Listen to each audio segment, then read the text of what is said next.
And our focus has been with the bond project right now is actually trying to go out in the community and be able to share information about the bond. That way, all of our stakeholders are informed, regardless of how they may feel about the bond. We just want to make sure they're informed voters when they go to the polls on November 4th. So I'll just go over a couple of things, just really as far as the bond, and really give some background information of how the bond came to what it is right now today. So on Tuesday, November 4th, 2025, Coldspring Oakhurst ISD voters will consider a $45 million bond proposal, focused on improving our environments, enhancing safety, and addressing district-wide facility needs. This proposal is a result of 2 years of research, planning, and community input, led by the Facilities and Finance Assessment Committee for Children and Students. Key bond components really are campus reconfiguration. Basically, the campus, the Jones campus rebuild. That will be the new Coldspring Intermediate, where students will be housed in grades 3 through 6. The current Coldspring Intermediate will then become the new James Q Elementary, housing students in grades pre-K through 2nd. Also includes 4 additional classrooms. And then the junior high campus will then be will house students in grades 7 and 8. The 6th graders, as I mentioned, will move over to the new campus. So the district-wide facility improvements include upgraded exterior lighting, parking lot lighting, new front fencing, and security entry gates at both the intermediate and the junior high campus. New playground equipment, renovations to the junior high main building, new classroom furniture and district-wide door replacements. Installation of awnings, updated campus signage, and interior painting. Also, restroom upgrades, ceiling and floor tile replacements as well, and also new theatrical curtains across the district. Athletics and co-curricular enhancements. Coldspring Oakhurst High School, a new competition gym floor, new wood flooring, lighting, paint, and branding, but also new telescopic bleachers. That also includes the auxiliary gym at the high school campus as well, with new court flooring, lighting, bleachers, and dressing room upgrades. The junior high campus, new sports, court floor, lighting, bleachers, and locker room updates as well. Also, our outdoor facilities, new 2 tennis courts, right here next to the administration building, bleachers for baseball and softball. Also, new sidewalks, storage, and dressing rooms for baseball and softball student athletes. Also includes 6 new school buses. And then just really wanted to add in tax information for over 65 homeowners. As long as over 65 homestead exemption is on file, the amount of school taxes paid should not increase unless significant improvements are made to the home. And then also it's important to note that school taxes are frozen after the year the homeowner turns 65. However, other taxing entities, county, hospital district, may not have the same tax ceiling. If home values increase, overall property tax bill may increase, but any additional taxes go to other entities, not the school district. So I just wanted to share that information, and that's time if anybody had questions. Myself, Mr. Yankees here, our CFO, we also have Mr. Coker, who is the co-chair for that committee, that's joining us this evening as well. Where will you live in DAPE? DAPE and maintenance and technology will then move to the current street, the office out there. Now, one point that I want to bring up is the fact that our schools are overcrowded already. Before we have any new neighborhoods coming in, we have high school, which is 75% full, which has capacity for growth. But the other 3 schools, one of them is 90-something%, the other 2 are 100% full. Am I correct on that? Okay. So, where do we move kids if we don't do the bond? Where do we put kids to come in? Until we got to that point, we'll have to get modular buildings. Modular buildings. Okay. Which I personally don't want anything to do with modular buildings. So, maybe you can tell I'm for the bond. Tennis courts, that was brought up, and that is, some people don't really want anything athletic and so on and so forth, but knowing the tennis team like I do, because I have 2 children that are going to be on the team this year and one that's been on for the last 3 years, junior varsity and varsity cannot practice at the same time because there's not enough room for the kids to practice. That's unfair. That's unfair and not right. And on top of that, we can't do any competitions around here because we don't have enough courts to be able to do that. And if we added the additional 2 courts, we would be able to hold competitions here, which now means your kids aren't traveling on buses all the way to Madison kinds of other places like that just shouldn't have to happen like that all the time anyway. But you can also house the kids to be able to learn the sport that they're trying to be in. And I will say junior varsity usually gets the back end of that whole deal because varsity trumps it. The monthly cost is another. The sticker value is $45 million. That sounds like a lot of money, and it is a lot of money. But when you break it down for the monthly cost of an average size family home with a homestead exemption, can you explain what that would cost monthly and yearly for the average size home, which is what, $250,000 here in Coldspring? About $250,000. So what would be the monthly payment that your taxes would go up with the addition of the exemptions that we're fixing to get on top of what we already have for homestead? So when you look at the proposed exemptions that will be associated with the November election, and this is independent of anything to do with the school, this is state coming out of legislature action, and what will be proposed and presumably will be adopted by the state Texas voters, you'll have $140,000 will be the new homestead exemption associated with any homestead. And then there's an additional $60,000 exemption that will be associated with over 65 homestead exemptions. That puts an over 65 homestead exemption of $200,000 for that. Looking at it purely from it, and I handed out a pamphlet or a handout to everyone, if you flip to that back page, illustrations of what appraised values will be, and then less the proposed homestead exemption that will come up in November. Your per year impact and then your per month impact. So let's just say a $250,000 house is your average valuation for a homestead in our area. You're looking at a per month impact of about $12.80. So just about $13 a month. One trip for me to Taco Bell. Right, I mean, that's the way I say it. Not all I need to, but, I mean, we hold our kids to a certain standard, and I know I do it, I know a lot of the parents across this community do. We hold them to a standard that is high. We need to make sure that the facilities we put them in are at the same grade and same level that we want our children to be at. You can't expect anything from them if you can't put them in a situation to succeed. We have bathrooms right now in the high school gym and every other school across the board that leak or don't work. We have water faucets that don't work, and we can say, oh my goodness, where's maintenance?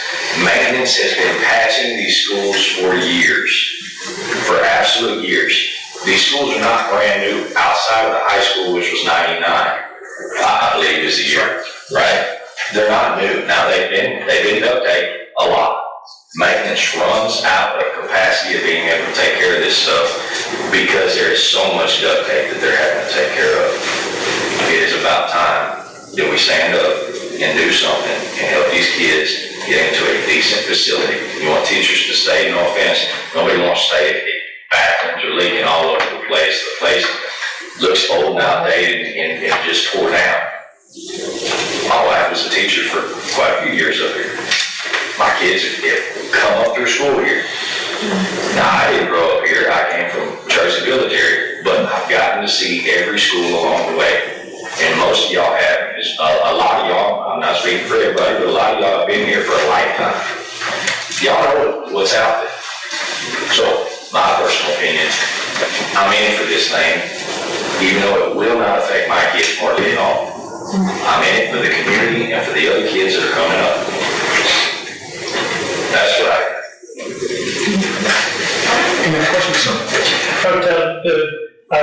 I absolutely understand the need here, that's not the question, but the interest of many of the people in this community is academics. Where are we? Are we improving? It's great to spend money on athletes, and I was an athlete all the way through college, so I respect all of that. But I also know that in the past, our test results have been poor. I'm not a guy that always grades on test results, but can you give us a Absolutely. You can ask anybody that's been here with me for the last 5 years. Academics is my focus. We've had substantial improvement across the district. We do have room for improvement, in particular our junior high campus.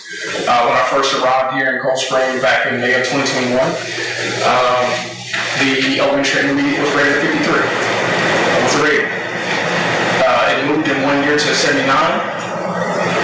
It went down when they had the new accountability standards that came in. It's currently to 74. So,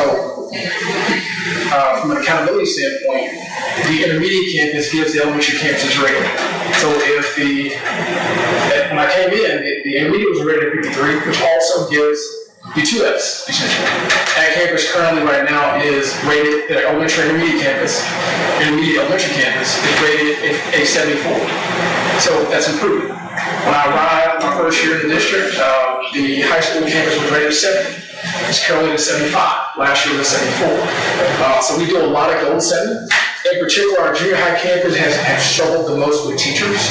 Over the course of the last couple of years, haven't given that campus a lot of stability. So in my role, myself and Dr. Kramer are pretty much at the campus. Ms. Holman is a teacher there. She sees me on a regular basis. That's our high focus campus. So from a district standpoint, this can be on the record. We have goals that we set. The goal is right now for the intermediate campus to move from a 74 to an 80 this year. The junior high campus is currently at 59. That's to move that to a 75 this year. That's the goal we have set. And then we have the high school currently right now is 75. We have a goal set for that campus to be 82 at the end of the year. From an academic standpoint, over the course of the last 2 years with the new accountability system, the intermediate campus has improved by 15 points. The high school campus has improved by 20 points. So again, we are trending, and we'll continue to see that trend with stability as far as staff. My first year I came to this year, we had 49 new teachers.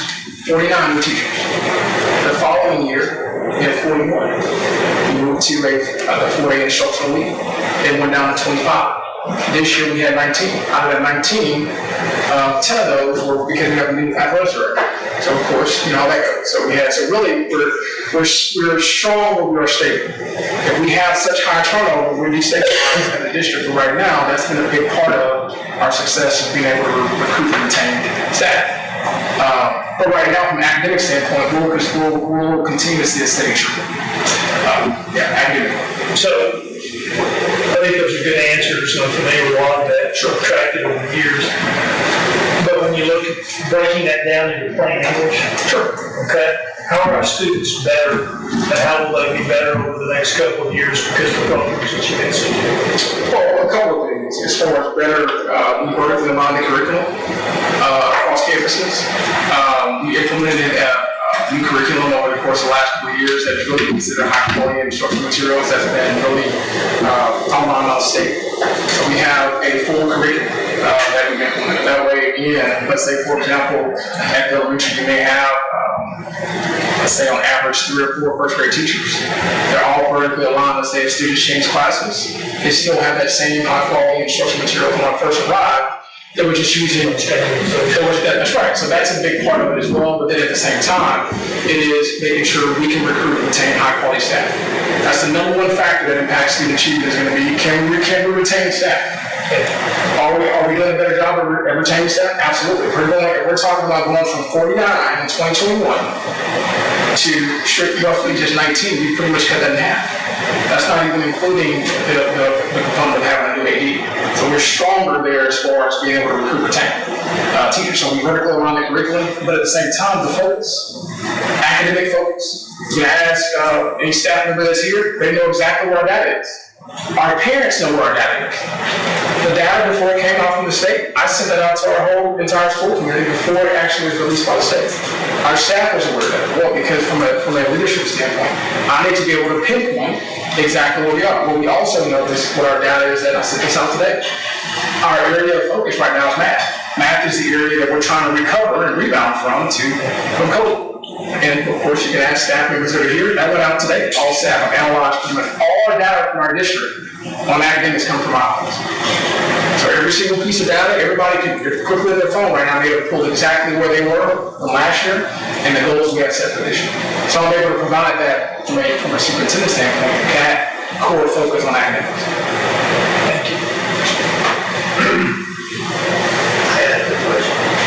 If you prepare the that said the existing James Street Elementary will no longer serve students. So what you want to do? So basically right now, the goal for the committee was not to have actual students there. We will have DAP students there. We also will have a few offices that will be held there as well. You'll have technology, you'll have maintenance, and you'll have DAP. But then that also will be our hub for professional development. So if we have a professional development day, that's where that site will be able to have teachers for professional development. Or let's say, for example, every so often we have district-wide luncheons. Those are currently being housed over at Jacinto. That will then be the site for it. So that campus won't be vacant. But we also kind of talked about doing some renovations down there as well, some incremental renovations on that campus. But at the campus, you will have strictly DAP.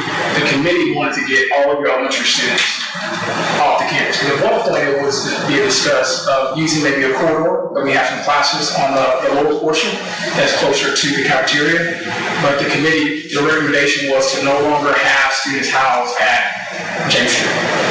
Would you define DAP for the non-educator? Yeah. Define DAP for the non-educator? Okay, DAP is your disciplinary alternative educational placement. So that student then has committed a behavioral offense that warrants them necessarily being removed from their respective campus. That was smart not to put the children. Another, whoever chose not to put it, in my opinion, the other students there is good. Now, it has to be like. I do have one more thing. So right now with the elementary and intermediate, they share the same cafeteria. Can you explain that to us? So For those that don't know. So right now, for the last several years, the elementary and intermediate campus, they both share the cafeteria. So we have a lunch schedule for our elementary students that starts relatively probably around 10:30. And it's really a sight to see because you have students that are coming in from both campuses. So it's a really quick turnaround process to clean off tables, get students out. Next group comes in, and probably about close to maybe 800 students between both campuses that cafeteria staff serves. But it is really a very systematic process because you have students that are coming from both campuses for that lunch, starting at roughly about 10:30-ish. Essentially 7 grades that you run for that cafeteria. And what time is that lunch in? Probably. 12:30. I think it starts about 12:30-ish, maybe. So it probably ends roughly around 1 o'clock each day. That's one of my kids is another one. They get out after 1 o'clock. Yeah, so you have both campuses to cycle through that one cafeteria. What kind of numbers at the end of the day are you going to be able to handle for the growth? I may have missed it at the beginning of something. You're improving, fixing, you're doing all this, but we know there's a lot of folks coming this way. Are we going to be all of a sudden catching up with where we're behind? Or are we looking at a 5-year growth? That's what should be coming to the That's right. So what we're discussing, and we have discussed quite intensively growth. The only campus that has room for growth right now is the high school. It has about 75% capacity. The elementary campus currently right now pretty much is at capacity, maybe one classroom that we have available. Junior high doesn't have any classrooms that are available right now.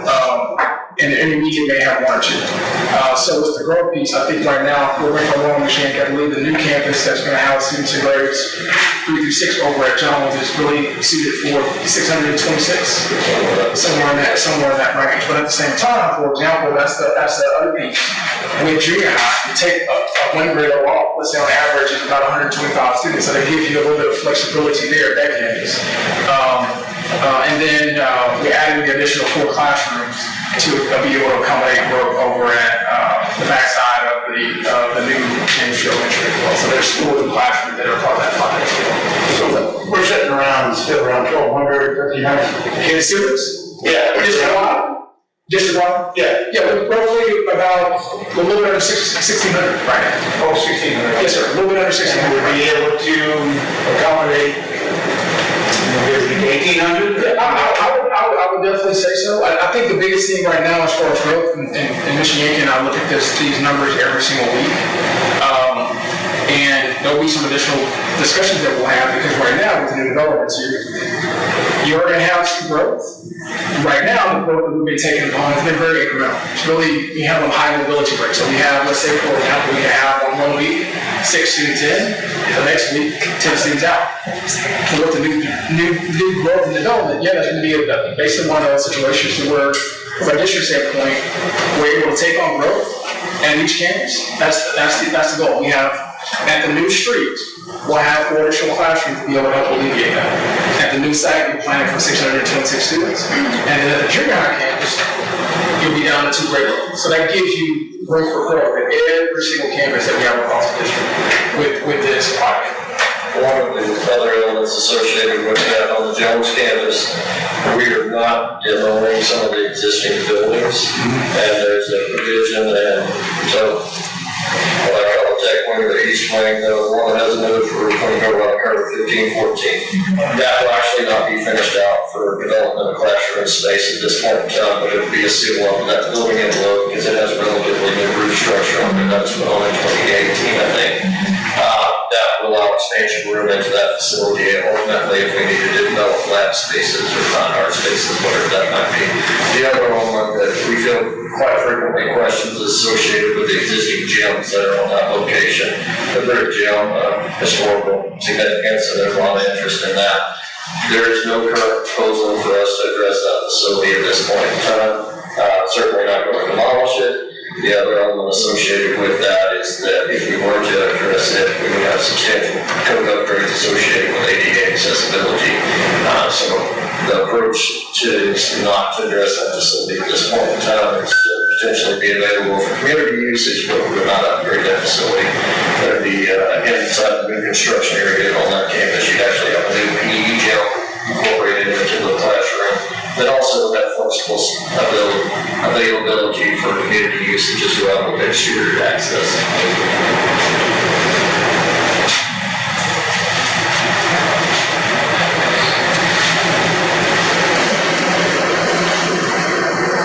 I have one more thing. Okay, so when they built the new school over there, we had to get out of there because of asbestos over on Jones. Is that not the case anymore? So, we'll talk a little bit about Jones campus. South